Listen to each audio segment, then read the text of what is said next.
नमस्कार, वेलकम, स्वागत है आप सभी लोगों का आपके प्यारे चैनल लक्ष्य विजय में।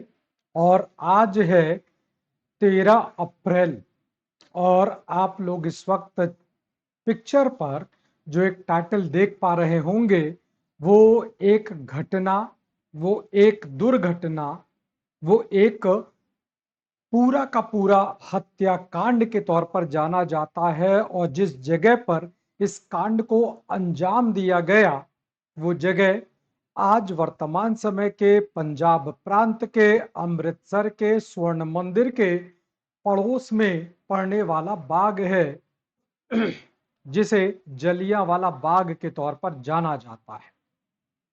वैसे आज 13 अप्रैल, अगर हम भारतीय तीज त्योहार के मौके से बात करें तो आज बैसाखी का त्योहार है। और ये बैसाखी का त्योहार 13 अप्रैल 1919 को भी था। उस वर्ष भी बैसाखी मनाई जा रही थी और आज भी मनाई जा रही है। बस थोड़ा फर्क है कि उस साल बैसाखी के दिन जब लोग त्योहार मनाने के लिए, खुशी को व्यक्त करने के लिए एक दूसरे के साथ इकट्ठा हुए, तो कुछ अजीब सी घटना हुई जो कि उनके जीवन का अंतिम दिन साबित हो गया। वैसे बैसाखी की बात करें तो बैसाखी एक ऐसा त्योहार है जो खुशियां लेकर आता है। वैसे तो सारे त्योहार खुशियां लेकर आते हैं, लेकिन चूंकि ये त्योहार हम लोगों की रवि की फसल यानी गेहूं की कटाई, और कटाई जो कि अब गेहूं कट कर घर आ चुका है, उसकी खुशी में मनाया जाता है क्योंकि धन और संपदा आ रही है। इसको लेकर बैसाखी का त्योहार मनाया जाता है, आज भी मनाया जाता है। तो पहले तो मेरी ओर से, मेरे परिवार की ओर से आप सभी लोगों को इस बैसाखी के त्योहार की ढेर सारी मुबारकबाद। अब हम लोग चलेंगे आज से करीब करीब 100, अगर जोड़ा जाए तो करीब करीब 105 साल पहले, क्योंकि जिस घटना की बात हम लोग कर रहे हैं ये घटना 1919 की है। और हम लोग फिलहाल इस वक्त 2024 के वर्ष में हैं। यानी कुल मिलाकर 105 साल पहले 13 अप्रैल के दिन जलियांवाला बाग में एक क्रूर अधिकारी, जिसे जनरल डायर के नाम पर जाना जाता है, जिसने गोली चलवाई, सरेआम निरीह जनता पर गोली चलवाई। क्या था ये पूरा घटनाक्रम, क्यों हुआ ये, इन सब पर हम लोग एक एक करके चर्चा करते चलते हैं। मैंने अभी आपसे बताया ये वर्ष 1919 का है और 1919 के वर्ष में कई सारी गतिविधियां हो रही हैं, पहले भी हो रही हैं। हम लोग थोड़ा पहले चलते हैं, इस कांड से पहले चलते हैं, इस घटना से पहले के कुछ वर्षों की बात करते हैं। तो इस घटना के कुछ वर्षों के पहले की बात अगर करें तो मैं थोड़ी सी शुरुआत करना चाहूंगा 1905 बंगाल के विभाजन से। बंगाल के विभाजन, आप सोचेंगे कि यार कहां पंजाब कहां बंगाल, कहां जोड़ दे रहे हैं। जोड़ना इसलिए है क्योंकि ये पूरी की पूरी घटना एक ऐसे भावना से ओतप्रोत है जिसे हम लोग राष्ट्रवाद, नेशनलिज्म कहते हैं, जो पूरी तरह से उपनिवेशवाद को बिखेरने, तोड़ने के लिए लगातार ललायत कर रही थी। तो बंगाल के विभाजन ने, जो कि 1905 में हुआ था, यानी जलियांवाला बाग कांड से करीब 14 साल पहले बंगाल के विभाजन ने भारत के लोगों को एक राजनीतिक सोच को विकसित करने का मौका दिया। उस राजनीतिक सोच का परिणाम ये निकल कर आया कि विरोध शुरू हो गया। और अब अंग्रेजी सरकार ये समझ चुकी है कि अब भारत के लोग वो वाले भारत के लोग नहीं रह गए जिनको जिस तरह से हम हाँकना चाहे हाँक सकते हैं। अब ये विरोध भी करेंगे, प्रतिरोध भी करेंगे, अपनी आवाज भी उठाएंगे। इसी दौरान आप देखेंगे कि भारत में क्रांतिकारी आंदोलन भी हो रही थी। महाराष्ट्र में, यानी कि उस जमाने के बॉम्बे में, बंगाल में, पंजाब में भी आप देखेंगे तो आपको सरदार अजीत सिंह दिखाई पड़ेंगे, जो कि सरदार भगत सिंह के चाचा जी हैं। उनके साथ साथ बांके दयाल आपको दिखाई पड़ेंगे। ऐसे बहुत सारे लोग दिखाई पड़ेंगे, लाला हरदयाल हैं। ऐसे ढेर सारे नाम हैं जो कि क्रांति गतिविधियां, और ये वो क्रांति है जिसे आप सशस्त्र क्रांति, आर्म्ड रेबेलियन कह सकते हैं। तो इसकी शुरुआत, इस पूरे कांड की नींव, विरोध और प्रतिरोध की नींव तो उस वक्त पड़ चुकी थी। 1909 तक आते आते अंग्रेज जब ये समझ गए कि अब भारतीयों को, जैसा 1905 से पहले हम राजनीति करके जो तमाम तरीके के उल्टे सीधे हरकत करके चला ले जा रहे थे, अब संभव नहीं है। तो 1909 तक अगर आप आएंगे तो आप जानते हैं 1909 का कानून, जिसे हम लोग दो नामों से जानते हैं। एक बड़ा प्रसिद्ध नाम है, उसे हम लोग मार्ले मिंटो रिफॉर्म एक्ट भी कहते हैं। एक और नाम है जिसे हम लोग इंडिया काउंसिल एक्ट 1909 भी कहते हैं। 1909 के इस मार्ले मिंटो रिफॉर्म एक्ट में बहुत सारी कहानियां हैं, बहुत सारे क्लॉज हैं, हम लोग उस पर नहीं जाएंगे, नहीं तो ये वीडियो बड़ा हो जाएगा, मतलब भी नहीं है। उसमें रखा गया भारत के अंदर सांप्रदायिकता का विभाजन, जिसे कहा गया सेपरेट इलेक्टोरेट, पृथक निर्वाचन, हिंदू मुसलमान के बीच का बंटवारा। बात हिंदू मुसलमान की नहीं थी, बात तो भारतीयों के बीच के बंटवारे की लेकर चल रही थी। तो गुस्सा, आग, चिंगारी धीरे धीरे पनप गई है। थोड़ा और आगे बढ़ते हैं और चलते हैं 1914-15 के दौर में। 1914-15 में अगर आप देखेंगे तो भारत में तो नहीं, लेकिन भारत से बाहर यूरोप में एक घटना हो रही है जिसे कहा जाता है फर्स्ट वर्ल्ड वॉर, जिसे कहा जाता है प्रथम विश्व युद्ध। इस प्रथम विश्व युद्ध ने, चूंकि भारतीयों को शामिल किया गया, वो एक अलग बात है कि भारतीयों का इस पहले युद्ध से यानी विश्व युद्ध से किसी प्रकार से कोई लेना देना नहीं था, लेकिन जबरदस्ती उनको शामिल कराया गया। और जब ये युद्ध हुआ तो उसके प्रतिकूल, इसके एडवर्स इफेक्ट आपको भारत के अंदर भी दिखाई पड़ेंगे। विशेषकर जो कीमती जो जरूरत वाली वस्तुएं हैं उनका कीमत बढ़ जाना, विशेषकर अनाज की कीमत का बढ़ जाना। और इस बीच अंग्रेजी सरकार भारतीयों का समर्थन प्राप्त करना चाहती है, और जिसके लिए वो तमाम तरीके के, जिसे लालच, जिसे घोषणा कह सकते हैं, भारतीयों के लिए एक प्रकार का लालच ही है कि हम आपके लिए ऐसा कानून बनाएंगे, हम आपके लिए ये कर देंगे, हम आपके लिए वैसा कर देंगे। कुछ भारतीयों को लगा, हाँ भाई, हो सकता है, अंग्रेजी सरकार है, अंग्रेजों की सरकार है, वो ऐसा सोच सकती है और हम लोग इस बात की मांग भी कर रहे हैं। लेकिन कुछ भारतीयों का इस बात से बिल्कुल इत्तेफाक नहीं है, क्योंकि उनको ये पता चल चुका है कि अंग्रेज एक ऐसी कौम है जो अपने स्वार्थ के लिए आपको पुचकार सकती है, लेकिन अपना स्वार्थ सिद्ध हो जाने पर वो आपको गोली भी मार सकती है। इसीलिए विरोध और प्रतिरोध शुरू हो गया। चूंकि चल रहा था चूंकि चल रहा था वर्ल्ड वॉर, इसलिए उस दौरान भारत में उठने वाले छोटे मोटे विद्रोह, जैसे होम रूल लीग का आपको आंदोलन दिखाई पड़ेगा, कुछ क्रांतिकारी घटनाएं भी दिखाई पड़ेंगी, भारत के अंदर और भारत के बाहर दोनों दिखाई पड़ेगा। तो धीरे धीरे करके उनको दबाया गया, लेकिन उतने, जिसे कहते नहीं क्रश कर देना, वो क्रश तो नहीं किया गया। लेकिन अंग्रेज इस बात की ताक पर तो बैठे थे कि भारतीयों को सबक तो सिखाना ही पड़ेगा, और अगर ये सबक नहीं सिखाया गया तो आने वाले समय में अंग्रेजी सत्ता को एक बहुत बड़ी मुश्किल का सामना करना पड़ जाएगा। समय बीता, वर्ल्ड वॉर फर्स्ट खत्म हुआ, और जब वर्ल्ड वॉर फर्स्ट खत्म हुआ तो अब समय आता है भारतीयों को सबक सिखाने का। और सबक सिखाने के उद्देश्य से अब अंग्रेजी सरकार के द्वारा एक कानून पारित किया जाता है, और उस कानून को हम लोग जानते हैं रॉलेट एक्ट के नाम पर, जिसे रॉलेट कानून कहा जाता है, जो कि 1919 के वर्ष में आता है। मार्च का महीना है, मार्च 1919 में यह कानून आता है। इस रॉलेट एक्ट में भारत के अंदर जो सशस्त्र क्रांतिकारी आंदोलन चल रहा था, जो विरोध की भावनाएं पैदा हो रही थी, उनको दबाने के लिए एक कानून पारित किया गया, जिसे आमतौर पर, वैसे इसका एक और आधिकारिक नाम है जिसकी चर्चा अभी फिलहाल मैं नहीं करूंगा, मतलब नहीं है, उसकी चर्चा मैं किसी और दिन करूंगा। तो रॉलेट एक्ट, और रॉलेट एक्ट नाम इसलिए पड़ गया क्योंकि इस कानून को बनाने वाले शख्स, जिन्हें सिडनी रॉलेट के नाम पर जाना जाता है, जो कि एक आप कह सकते हो अंग्रेजों की भाषा में अंग्रेजों के रिकॉर्ड के प्रख्यात न्यायविद हैं, और अगर भारतीयों के नजरिए से देखा जाए तो एक बड़ा क्रूर न्यायविद है, क्योंकि वो एक ऐसा कानून बना रहा है जिसके बाद भारतीयों को विरोध करने का अधिकार भी खत्म, वैसे भी अधिकार था नहीं, लेकिन वो और क्रश कर दिया जाएगा। रॉलेट कानून इस बात का प्रावधान लेकर आता है कि अंग्रेजी सरकार के अधिकारियों के पास, अंग्रेजी सरकार के प्रशासन को इस बात का अधिकार है कि वो किसी भी व्यक्ति को बंदी बना सकती है, और ये बंदी बनाया जाएगा।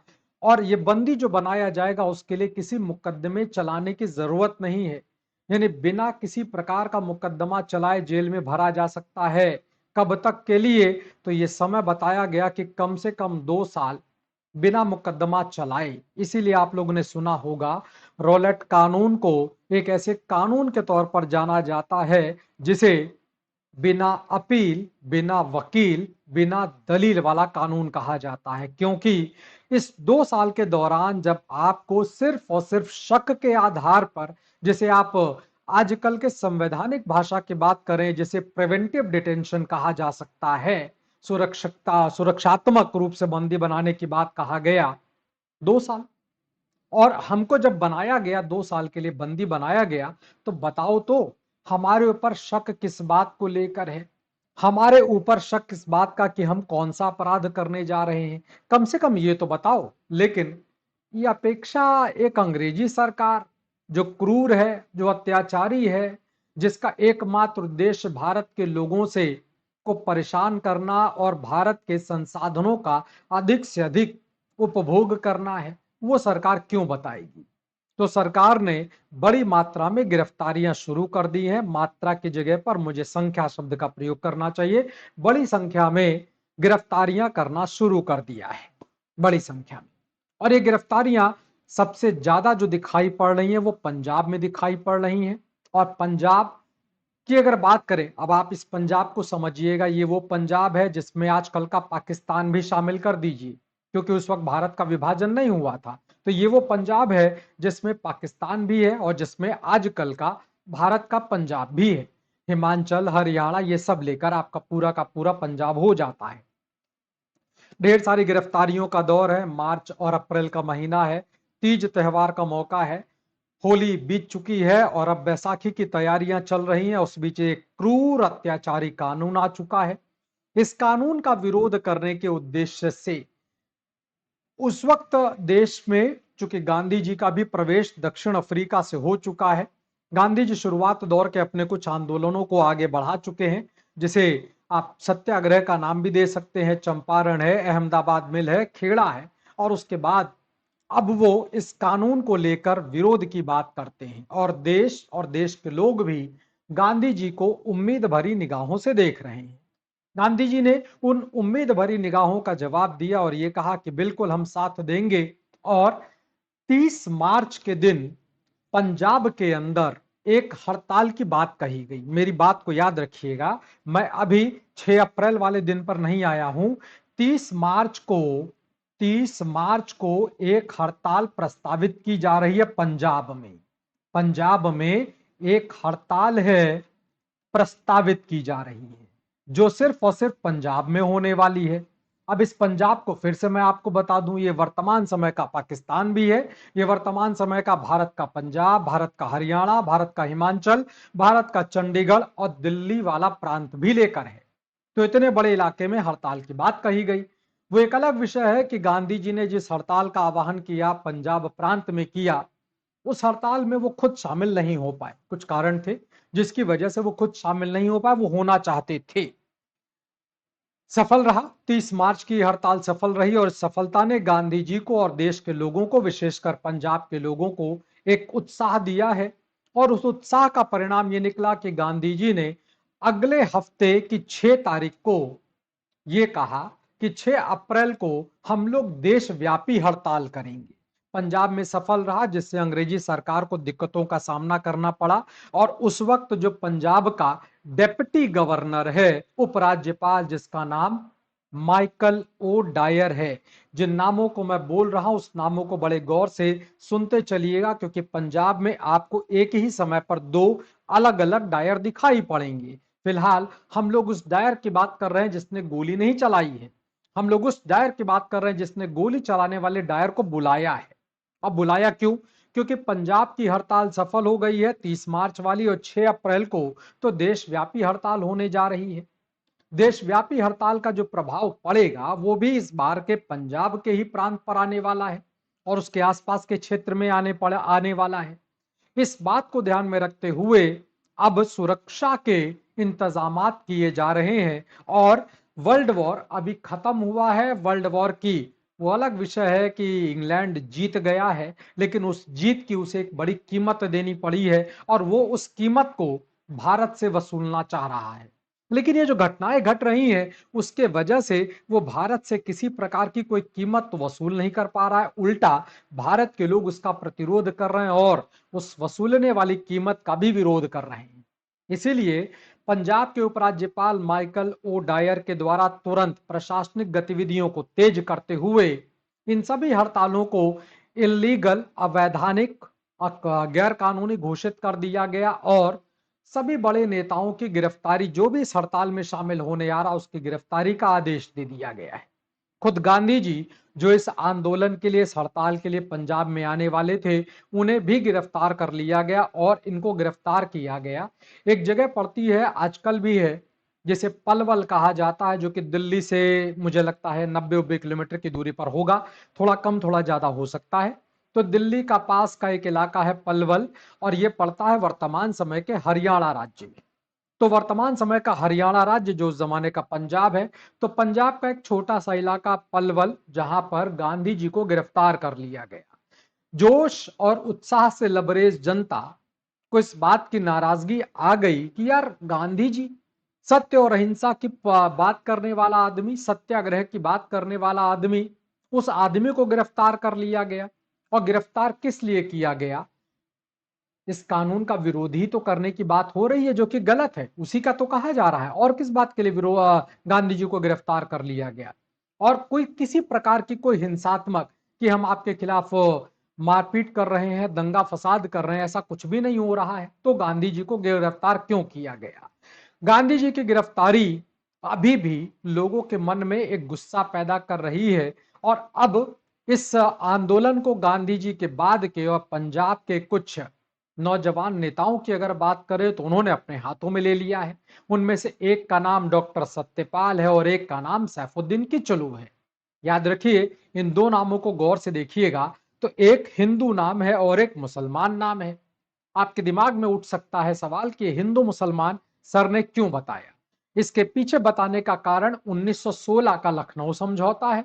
लखनऊ समझौता, जहां पर कांग्रेस और मुस्लिम लीग, यानी भारत की वो जनता जो कि सिर्फ और सिर्फ हिंदुस्तानी है, जो सिर्फ और सिर्फ भारतीय है, ना वो हिंदू है ना वो मुसलमान है, वो अपनी एकता का प्रदर्शन कर रही है कि हम सिर्फ और सिर्फ हिंदुस्तानी हैं, हम सिर्फ और सिर्फ भारतीय हैं। यानी 1909 के कानून में जो तुम लोगों ने बंटवारे का एक लकीर खींचने का प्रयास किया था, हम उस लकीर को मिटा रहे हैं, हम उस गड्ढे को ढक रहे हैं।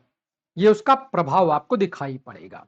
तो हिंदू मुस्लिम एकता यानी कुल मिलाकर सिर्फ और सिर्फ भारतीय और हिंदुस्तानी की सोच के साथ आपको दिखाई पड़ेगा। डॉक्टर सैफुद्दीन किचलू और डॉक्टर सत्यपाल को गिरफ्तार किया जाता है अमृतसर में और आजकल का जो हिमाचल प्रदेश का इलाका पड़ता है, वहां पर उनको ले जाकर नजरबंद कर दिया जाता है। अब इस बात से जनता और नाराज हो गई है और इन दोनों की गिरफ्तारी के बाद अब एक और स्थानीय व्यक्ति हैं जिनको लाला हंसराज के नाम पर जाना जाता है, अब उनके हाथ में ये पूरा का पूरा नेतृत्व मिल चुका है। उधर आम जनता के बीच बैसाखी का त्योहार है।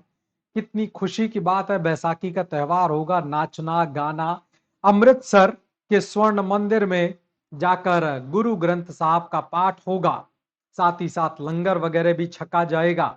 अच्छा, इस बीच इन राजनीतिक हालातों को ध्यान में देखते हुए माइकल ओ डायर जो कि उपराज्यपाल है, उसने एक अगला काम कर लिया। वो अगला काम ये है कि उसने तुरंत सेना के एक ऑफिसर जिसकी रैंक ब्रिगेडियर जनरल की है, जिसको कि हम सब लोग आमतौर पर जनरल डायर के नाम पर जानते हैं, रैंक ब्रिगेडियर जनरल की है, पूरा नाम रेजिनॉल्ड एडवर्ड डायर है।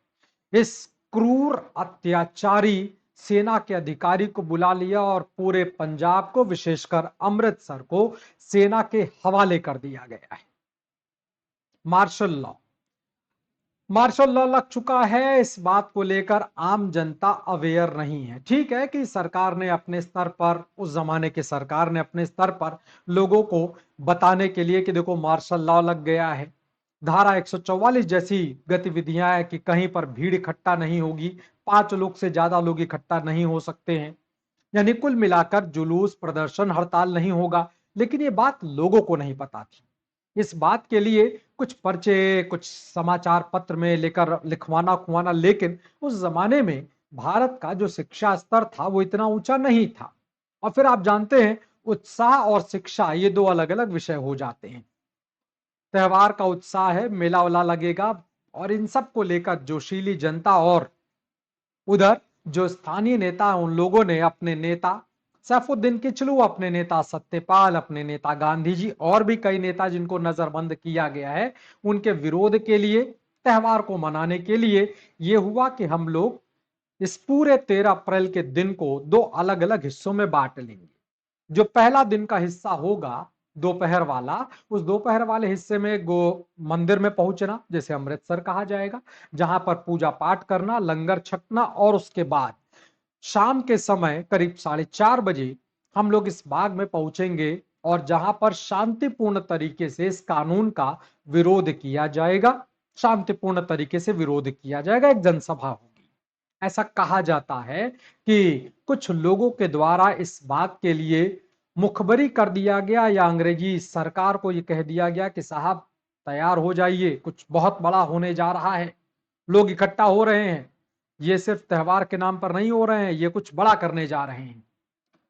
ये बात कितनी सच है कितनी झूठ है ये बताना पाना बहुत मुश्किल है, लेकिन कुछ हुआ तो जरूर रहा होगा, कुछ हुआ तो रहा होगा, क्योंकि इस दोपहर से लेकर शाम के बीच में पूरी तैयारी कर ली गई, अंग्रेजी सरकार की ओर से पूरी तैयारी कर ली गई है, और उसका एक नमूना अभी हम लोग चर्चा में लेकर आते हैं और करते हैं।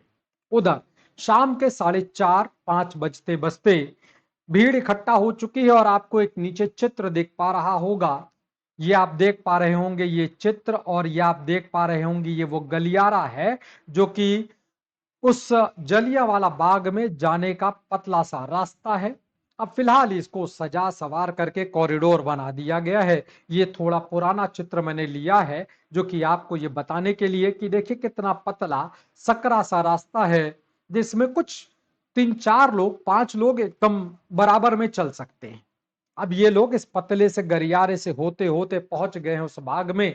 बाग के चारों ओर बड़े बड़े मकान बन चुके हैं, और बाग है तो निश्चित तौर पर फूल पत्ते और पेड़ पौधे तो होंगे ही होंगे। जोश से लबरेज जनता पहुंच चुकी है। अप्रैल का महीना है तो गर्मी भी होगी, इसलिए अच्छा, आप ये जानते हैं कि सिख कम्युनिटी के अंदर एक और खास बात, और सिख कम्युनिटी छोड़िए, उस जमाने के दौरान एक मानवता जैसी चीज हुआ करती थी, भारतीयों के अंदर थी।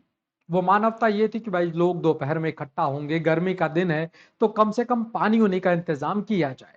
तो बड़े बड़े मटके लेकर रखे गए हैं, और मैदान के किनारे किनारे तख्तों पर, मतलब आप एक तरीके का पटरा कह सकते हैं, पटरों पर उन बड़े बड़े मटकों को रख दिया गया है, जिनमें पानी लगातार डाला जा रहा है, ताकि लोग जिनको प्यास लगे वो आके पानी पी लें। क्योंकि घड़े में पानी है तो पानी थोड़ा ठंडा भी हो जाएगा गर्मी के माहौल से। और इन्हीं पानी पिलाने वाले लोगों में एक सेवादार का नाम मैं ले लेता हूं, और वो नाम है सरदार उधम सिंह का, एक 20 साल का नौजवान बच्चा। खैर, अब भीड़ इकट्ठा हो चुकी है, और भीड़ इकट्ठा हो रही है, भाषण चल रहा है, संभवतः लाला हंसराज भाषण दे रहे हैं, और इस बीच क्रूर अत्याचारी हत्यारा रेगिनॉल्ड डायर अपने 90 सशस्त्र सैनिकों के साथ, ऐसा हो सकता है कि 90 की जगह पर आपको संख्या कुछ कम कुछ ज्यादा मिल सकती है, उससे परेशान होने की कोई जरूरत नहीं है। लेकिन आधिकारिक सूत्रों के अनुसार 90 सैनिकों के साथ, जो कि हथियारबंद सैनिक हैं, उनके साथ 3 बख्तरबंद गाड़ियों के साथ जनरल डायर चल पड़ा है। चूंकि इस गलियारे को देखकर एक बात तो साफ पता चल चुकी है कि इस गलियारे में बख्तरबंद गाड़ी तो नहीं जा सकती है, इसीलिए अब सैनिकों को मुख्य मेन रोड पर रोक दिया गया, गाड़ी को रोक दिया गया, और सभी सैनिक पैदल मार्च करते हुए इस गलियारे से बागीचे के अंदर चले जाते हैं। बगीचे का जो रास्ता है उसे ब्लॉक कर लिया जाता है और इस चित्र को देख लीजिएगा, जो दूसरा है ये वो कुआं है जिसमें लोग अपनी जान बचाने के लिए कूदेंगे। ये कुआं है फिलहाल। अब हुआ ये कि जनरल डायर ने तुरंत अपने 90 सैनिकों को पोजीशन लेने की बात कही। सैनिकों ने 3 तरह से पोजीशन ली। कुछ सैनिक लेट गए हैं पेट के बल, जिन्होंने अपने हथियारों को पेट के बल रखकर नीचे रखा हुआ है। कुछ सैनिक घुटनों के बल बैठ गए हैं, उन्होंने अपने हथियारों की पोजीशन कंधे पर लेकर ऐसे निशाना लगाकर रखा है। और कुछ सैनिक खड़े हैं। अब आप इन 3 पोजीशन को लेकर या सुन करके अंदाजा लगा सकते हैं कि इसका मतलब यह साफ था कि किसी भी व्यक्ति को छोड़ा नहीं जाएगा। क्यों? क्योंकि अगर बैठकर और खड़े होकर गोली चलाई जाएगी तो स्वाभाविक तौर पर जो नीचे लेट जाएंगे, क्योंकि यहां पर शामिल कई लोगों को यह बात अच्छी तरह से पता थी कि अगर गोलीबाजी होती है, क्योंकि ये सैनिक आ गए, लोगों ने देख भी लिया इससे पहले कि कुछ हड़कंप होती। लोगों ने देखा तो युवा कि भाई हो सकता है कि भाई सिर्फ हम लोगों को हटाने उठाने के लिए इस प्रकार का हुआ हो, डराने के लिए। किसी को अंदाजा नहीं था कि गोलियां चलेंगी, किसी को अंदाजा नहीं था कि जनरल डायर कुछ क्रूर सा सोच कर आया हुआ है। तो लेट जाएंगे अगर मान लो गोली चलती है, क्योंकि गोली जब फायर की आवाज आएगी, जब जनरल डायर फायर बोलेगा तो कई सारे लोग जमीन पर लेट जाएंगे। और अंदर जो भीड़ जमा है उसमें बुढ़े भी हैं, पुरुष भी हैं, महिलाएं भी हैं, नौजवान भी हैं, पुरुष है, महिलाएं हैं, बच्चे भी हैं, जिन्हें आप बेटा और बेटी भी कह सकते हैं। कोई अपने पापा के साथ आया है, कोई अपने चाचा के साथ आया है, तो कोई दादा और दादी के साथ आया है। यानी कुल मिलाकर हर उम्र वर्ग के लोग यहां पर आए हैं। मकान आप देख रहे हैं, बाग के चारों ओर मकान बना हुआ है। इस बीच जनरल डायर की तेज आवाज आती है, टेक पोजीशन। पोजीशन होल्ड किया जाता है, होल्ड पोजीशन। पोजीशन होल्ड की गई है और पोजीशन होल्ड करने के बाद रेडी सोल्जर्स, यस सर। और इतना बोलना था कि एक बड़ी कर्कश आवाज गूंजती है, फायर। और जैसे ही ये फायर की आवाज गूंजती है, दनादन फायरिंग शुरू हो जाती है। अब चूंकि फायर 3 जगह से हो रहा है, नीचे पर भी, यानी कि अगर कोई लेटने की भी कोशिश कर रहा है तो वो भी उस गोली का शिकार होगा, और जो भगदड़ मतलब जो भाग दौड़ रहा है, जो खड़ा है, वो भी। अच्छा, गोली तो आप जानते हैं ताकतवर होती है। गोली जब लगती है तो पता चला जिसके भी शरीर के जिस हिस्से में लगा वो लगभग लगभग वो हिस्सा चीथड़े उड़ गए साहब, चीथड़े उड़ गए। अगर इस जगह पर लगा तो आप समझ लिए कि ये जो पूरा का पूरा हिस्सा है, हार्ट साइज जो है, वो पूरा का पूरा एकदम ब्लास्ट कर गया है। अपनी जान अब आदमी करे तो करे क्या। इस बीच जब गोलियों की तड़तड़ाहट की आवाज गूंजती है तो इस मकान के चारों ओर लोग निकलते हैं, क्योंकि उस मकान में रहने वाले लोगों के भी कुछ लोग, कोई लोग तो गए हुए हैं, वो चाह कर भी नहीं बचा पा रहे हैं, बस सिर्फ और सिर्फ वो मूक दर्शक बने हैं। मूक दर्शक नहीं कह सकते, वो चिल्ला रहे हैं, अरे मत गोली चलाओ, अरे छोड़ दो, अरे जाने दो, अरे कोई तो बचाओ। इस तरह के शोर शराबे और उधर बचाओ बचाओ की आवाज चल रही है। लेकिन जनरल डायर को किसी तरह की कोई दया नहीं है, क्योंकि वो तो सोच कर आया है सबक सिखाएंगे, और ऐसा सबक सिखाएंगे कि आने वाली पुश्तें याद रखेंगी कि अंग्रेजों के खिलाफ जाओगे तो क्या होगा। कुछ ऐसा सोच कर आया है। लगातार 10 मिनट तक गोली चली है। लगातार 10 मिनट तक गोली चली है, और गोलियों की जो संख्या बताई जाती है वो करीब 1650 राउंड गोलियां निकलती हैं बंदूक से। यानी लगभग लगभग आप अंदाजा लगा सकते हैं कि बड़ी मात्रा में गोली चली, तो घायल होने वाले लोग भी ज्यादा हों। बहुत सारे लोग गोलियों से घायल हुए, गोलियों से मर गए, बहुत सारे लोग बेचारे भगदड़ में गिर पड़े। अब चूंकि भीड़ भाग रही है तो वो तो जानते हैं, तो ध्यान नहीं दे पाए, तो कई सारे लोग ऊपर से कुचल गए, बच्चे कुचल गए। ये जो कुआं आप देख रहे हैं, बहुत सारे लोग अपनी जान बचाने के लिए इस कुएं में कूद गए। और 10 मिनट का ये गोली चलवाने के बाद जनरल डायर ने पूरे पार्क का, पूरे बाग का चक्कर लगाया।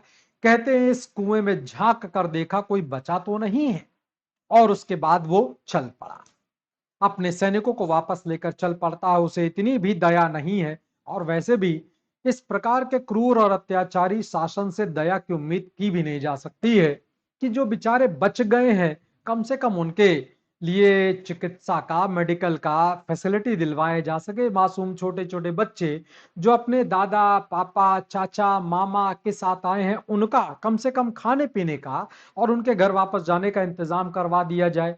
चारों ओर सिर्फ और सिर्फ एक चीज दिख रही है, और वो है लाल रंग।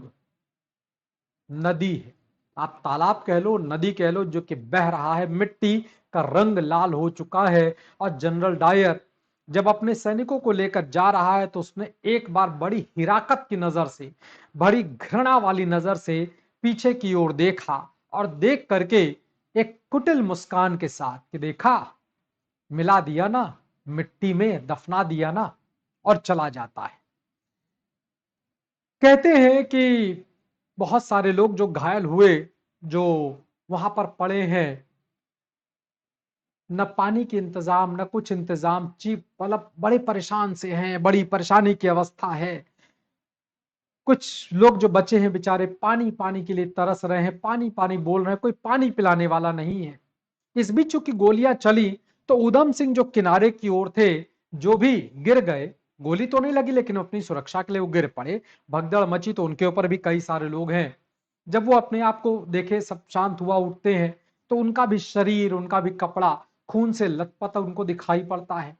वो कुछ लोगों को, मानी जब आवाज सुनते हैं पानी पिलाने का, तो बेचारे दौड़ करके पानी पिलाने के लिए वो इधर उधर देखते हैं, तो कोई है ही नहीं, कोई साधन नहीं है पानी पिलाने का, मटके टूट चुके हैं, पानी बह चुका है, कहां से पानी लाएं।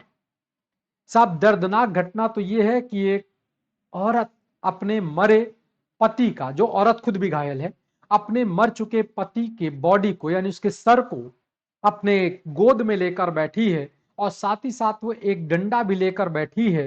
वो डंडा सिर्फ इसलिए क्योंकि लोग मरे हैं, खून बहा है, तो खून की जो बदबू है वो बाहर जाएगी, तो आसपास जो कुत्ते हैं, जो जानवर है, वो आएंगे और नोच नोच कर खाएंगे, जो कि हुआ भी आगे चल करके।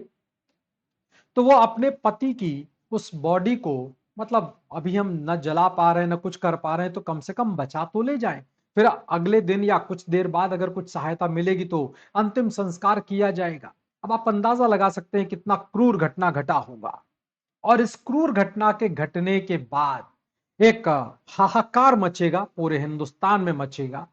आम आदमी से लेकर खास आदमी तक इसका विरोध करेंगे। और उन खास आदमियों में अगर बात किया जाए तो रविन्द्रनाथ टैगोर, जिनको साहित्य का नोबेल पुरस्कार मिला था, जिनकी गीतांजलि का अंग्रेजों के दरबार में पाठ हुआ था, और जिसके बाद उनको नाइटहुड की उपाधि दे दी गई थी। नाइटहुड की उपाधि जिसे दी जाती है, अगर वो पुरुष है तो उसके नाम के आगे सर, सम्मान सूचक शब्द सर का प्रयोग किया जाता है, और अगर वो लेडी होती हैं तो उनके नाम के आगे मैडम का प्रयोग किया जाता है। रविन्द्रनाथ टैगोर 30 मई को अपनी उपाधि लौटा देते हैं, ये कहते हुए कि जो लोग मेरे लोगों पर, जो निरीह हैं, जो निरपराधी हैं, जिन्होंने कुछ नहीं किया, उनके ऊपर इस प्रकार का क्रूर अत्याचार करते हैं, उनका सम्मान मुझे बिल्कुल नहीं चाहिए। ये तो एक ऐसे करारे तमाचे की तरह से है, जो गाल पर तो पड़ता है लेकिन जिसकी चिंगारी, जिसकी आग, जिसकी जलन पूरे शरीर को जला देती है और नष्ट कर देती है। मैं इस जलन को बर्दाश्त नहीं कर सकता, इसलिए मैं इस उपाधि को वापस करता हूं। पी शंकरन नायर वायसराय की काउंसिल के एक मेंबर थे, जिन्होंने तुरंत इस्तीफा दे दिया है। उधर अब देखिए, इसको आप यहीं तक मत रखिएगा कि ये घटना भारत के अंदर घटी, बात सच है, लेकिन इस घटना की प्रतिक्रिया भारत के अंदर और भारत के बाहर भी हो रही है। अंग्रेजी सरकार पर एक प्रभाव इन द सेंस कि एक प्रेशर क्रिएट हुआ है। अब उस प्रेशर को रिलीज करने के लिए और दुनिया को और भारत के लोगों को ये बताने और दिखाने के लिए कि देखो ऐसा नहीं है, हम लोग इस पर एक जांच कर रहे हैं, बिल्कुल करेंगे। लेकिन ये सारे काम आप देखिए कितने ढील मटोल वाले चल रहे हैं।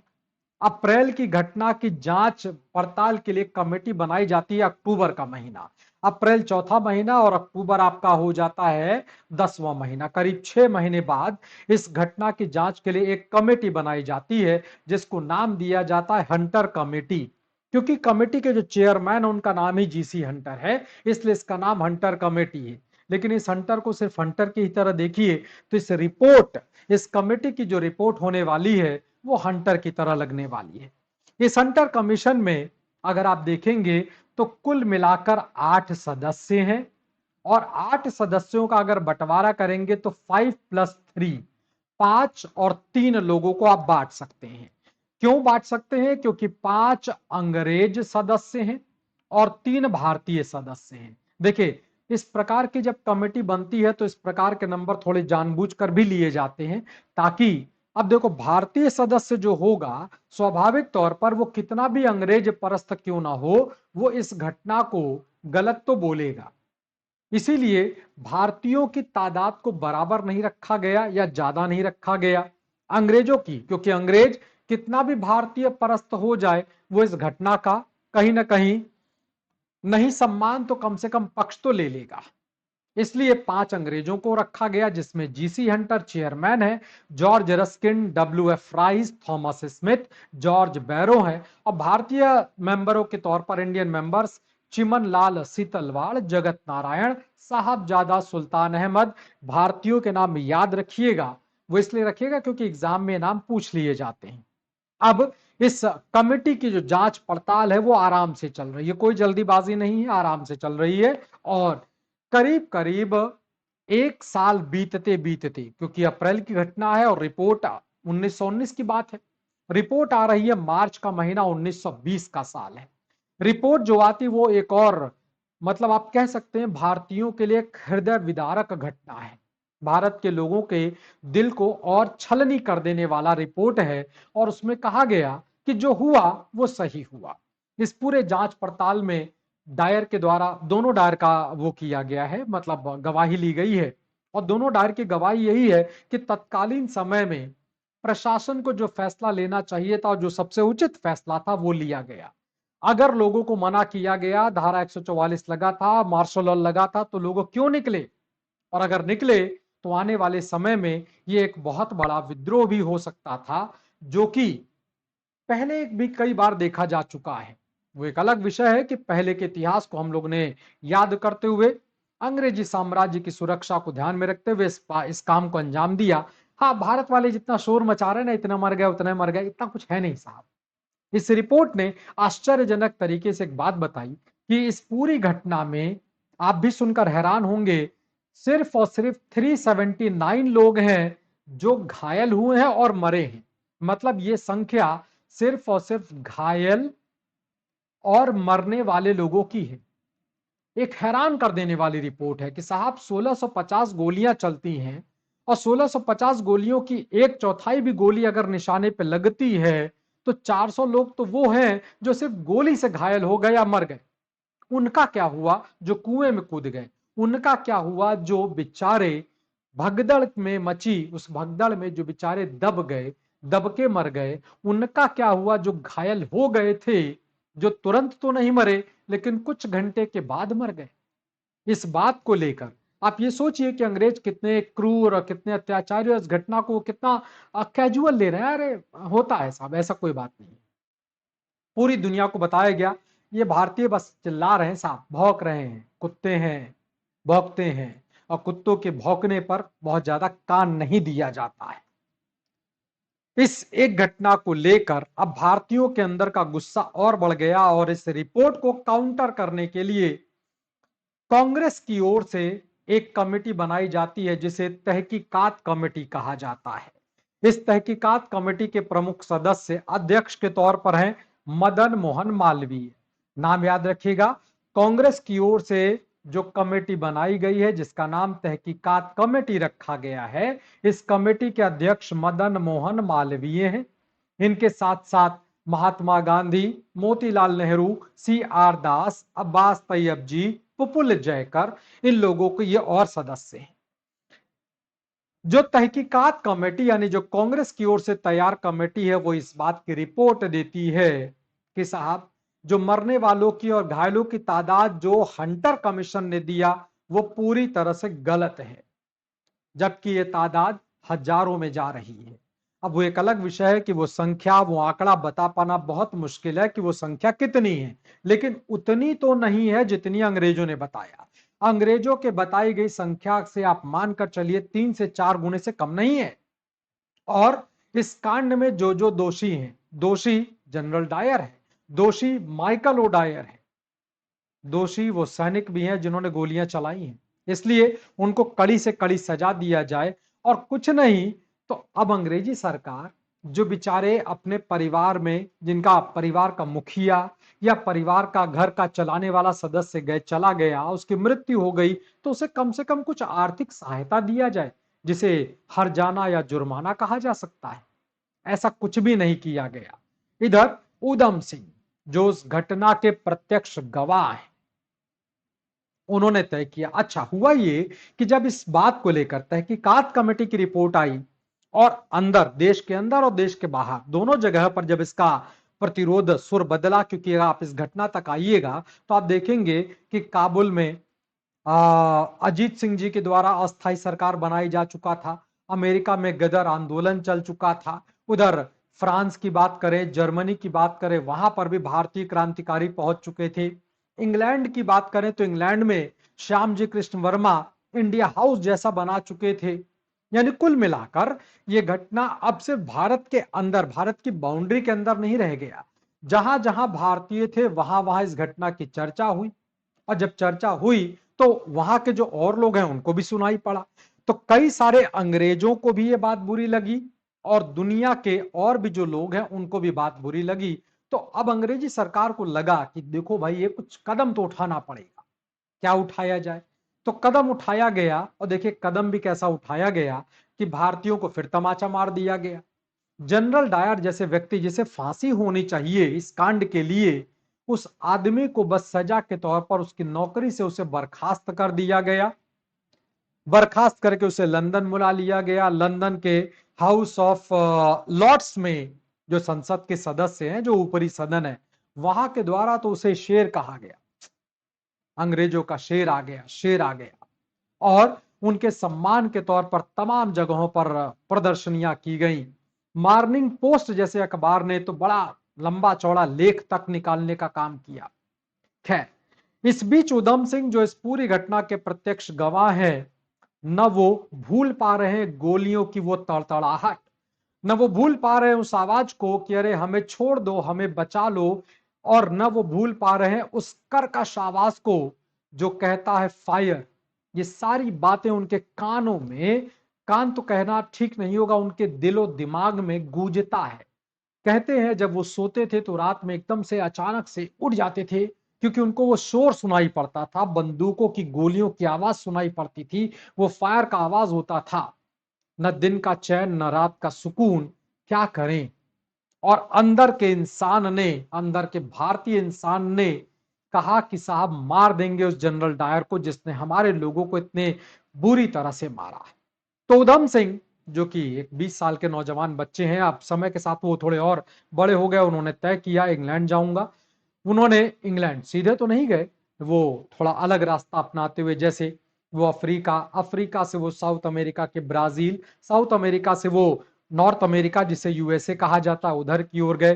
फिर वहां से होते वो इंग्लैंड पहुंचे, जहां पर उन्होंने इंडिया हाउस जो कि श्याम जी कृष्ण वर्मा का बनाया गया भारतीय क्रांतिकारियों के लिए एक संरक्षण गृह है, वहां पर भी जाकर रहते हैं। किस प्रकार से हथियार इकट्ठा किया जा सकता है वो सारे इंतजाम किए। इस बीच भारत के अंदर भी क्रांतियों की कुछ गतिविधियां हो रही हैं, और 1927 वर्ष की बात है। उधम सिंह साहब भारतीय क्रांतिकारियों, विशेषकर भगत सिंह, सुखदेव, चंद्रशेखर आजाद, इन लोगों से मुलाकात करने, या संभवतः शस्त्र को लेकर, क्योंकि जब इनको 1927 वर्ष में गिरफ्तार किया गया तो इनके पास हथियार पाए गए जो कि इलीगल तौर पर पाए गए, जिसके लिए इनको बंदी भी बनाया गया। 1931 वर्ष में, अच्छा इस वक्त याद ध्यान रखिएगा, साइमन कमीशन भी आ चुका था। साइमन कमीशन, साइमन कमीशन का विरोध भी हो गया था, और लाला लाजपत राय पर लाठी भी चल चुकी थी। और 1931 वाले साल में भगत सिंह, सुखदेव और राजगुरु को सैंडर्स केस के लिए फांसी की सजा भी दी गई थी। इन घटनाओं ने उधम सिंह के अंदर के उस गुस्से को, कहते नहीं एक तो मतलब आदमी को चोट लगी है, मतलब जले पर नमक छिड़कना, ये नमक नहीं था, ये जले पर नमक और मिर्च का घोल था जो छिड़का जा रहा था। इसने और ज्यादा गुस्सा पैदा कर दिया। उधम सिंह फिर इंग्लैंड पहुंचते हैं। अलग अलग काम करके, काम तो सिर्फ दिखावा था, बेसिकली कोशिश थी कि हम पहुंच सके जनरल डायर के पास। लेकिन जब ये 1931 में पहुंचे तो पता चला वो जनरल डायर जिसने गोली चलवाई उसको तो भगवान ने मार दिया, मतलब भगवान ने सजा दे दी। भगवान ने सजा कुछ ऐसी दी कि वो अपने जीवन के एक दौर में, इस घटना के कुछ वर्ष बाद उसको लकवा मार जाता है। लकवा मारने के बाद उसको कुछ लंग्स की प्रॉब्लम होती है जिससे उसको सांस लेने में भी तकलीफ होने लगी और तड़प तड़प कर उसकी मौत हो जाती है। क्या किया जाए, जनरल डायर तो, लेकिन जनरल डायर को बुलाने वाला डायर तो है, दोषी वो भी उतना ही है, वो कम तो दोषी नहीं है। तो उधम सिंह ने कहा ठीक, अब हम मारेंगे माइकल ओ डायर को, जिसने जनरल डायर को बुलाया। मजेदार बात यह है कि उधम सिंह ने कुछ समय के लिए माइकल ओ डायर के यहां भी काम किया है। माइकल ओ डायर के यहां भी कुछ समय के लिए काम किया है ताकि उसके बारे में अच्छी तरह से जान पहचाने सब कुछ किया जा सके। और इस बीच उन्होंने हथियार उतियार का इंतजाम, बंदूक का इंतजाम, जो कि जर्मनी से मंगाई गई रिवॉल्वर थी, उसका इंतजाम कर लिया है। ये बात 13 मार्च 1940 की है। जगह है royal central Asian society, London में है। कैक्सटन हॉल है जहां पर एक मीटिंग हो रही है और उस मीटिंग में माइकल ओ डायर को भी बुलाया गया जो कि संबोधित करेगा। एक मोटी सी चौड़ी सी किताब लेकर, उसी किताब के अंदर बंदूक रखी है। अब बंदूक किताब के अंदर कैसे जा सकती है, तो उस किताब को इस ढंग से, उसके पन्नों को इस ढंग से काटा गया है ताकि बंदूक को उसके अंदर रखा जा सके। बंदूक को उसके अंदर रखा गया। किताब के ऊपर के, जो ऊपर का जिल्द होता है वो सही सलामत है। किताब के ऊपर के कुछ पन्ने भी सही सलामत है। किताब के नीचे के जिल्द के भी पन्ने कुछ सही सलामत हैं और उसके नीचे के भी कुछ पन्ने सही सलामत। यानी अगर एक नजर से देखा जाए, ये देखिए साहब हमारी किताब, तो किताब ही है, पूरे पन्ने दिखाई पड़ रहे हैं क्योंकि उसको इस ढंग से काटा गया कि पन्ने दिखाई पड़े। और अगर पलट कर भी देखा जाए तो पन्ने दिखाई पड़ रहे हैं। उन पन्नों के बीच में किताब को, उस गन को छिपाकर रखा गया है। मंच पर माइकल ओ डायर खड़ा होकर जब संबोधित कर रहा है, यानी अपनी बात कर रहा है, माइकल ओ डायर को इस, मतलब होता नहीं देखा। उधम सिंह आगे बढ़ते हैं। किताब, चूंकि लोगों ने देखा किताब है तो बहुत ज्यादा शक नहीं हुआ। उन्होंने अपनी किताब खोली है, बंदूक बाहर निकाली। जब तक लोग संभलते, पुलिस संभलती, लोग संभलते, माइकल ओ डायर संभलता, तब तक तो गोलियां चल पड़ी हैं। फायर हो चुका है, गोली चल पड़ी है और माइकल ओ डायर वहीं पर ढेर हो गया है। और अब उधम सिंह भाग सकते थे लेकिन वो भागे नहीं, मुस्कुराकर वहीं पर खड़े रहे, क्योंकि उन्होंने बदला लिया उन अपने हजारों, उन साथियों का, उन अपने पंजाबियों का, अपने देशवासियों का जिसे मार दिया गया था, मेरी हत्या कर दी गई थी। बदला लिया। और वो जो चेहरे की मुस्कुराहट थी वो एक संतुष्टि थी कि आज मैंने अपने उन सभी लोगों का जो आज स्वर्ग में हैं, जो बेचारे उस मरने, मतलब उनकी आयु नहीं थी मरने की, और अगर आयु हो भी गई थी तो फिलहाल मारे ही तो गए, तो कम से कम सबको श्रद्धांजलि दिया है मुस्कुरा करके। और गिरफ्तार कर लिया गया, गिरफ्तार करके इनको फांसी की सजा दे दी गई। मदन लाल ढींगरा की जो बॉडी है, जहां पर उनको दफनाया गया, उसके ठीक बगल में उधम सिंह की भी बॉडी को दफना दिया गया। वो एक अलग बात है कि आगे चलकर उनकी बॉडी को भारत वापस लाया गया, जहां पर उनके पूरे अंतिम संस्कार वगैरह कर दिए गए। और इनकी शहादत को ध्यान में रखते हुए आपने नाम सुना होगा, उधम सिंह शहर एक नाम है, वो इन्हीं को नाम, इनको ध्यान में रखा गया है। तो फिलहाल एक छोटा सा जानकारी था जो भारत के, है तो एक त्योहार का दिन लेकिन एक ऐसा त्योहार है जो खून से सना हुआ है। जब भी इस त्योहार को याद किया जाता है, जब भी ये त्योहार मनाया जाता है, तो गाहे बगाहे वो दिन 1919 का, बैसाखी का वो त्योहार याद आ जाता है। और जब वो त्योहार याद आता है तो याद आता है भारतीयों का के साथ होने वाला अत्याचार। देखिए मजेदार बात यह है कि 2013 में इंग्लैंड के, 2023 में इंग्लैंड के प्रधानमंत्री आए थे।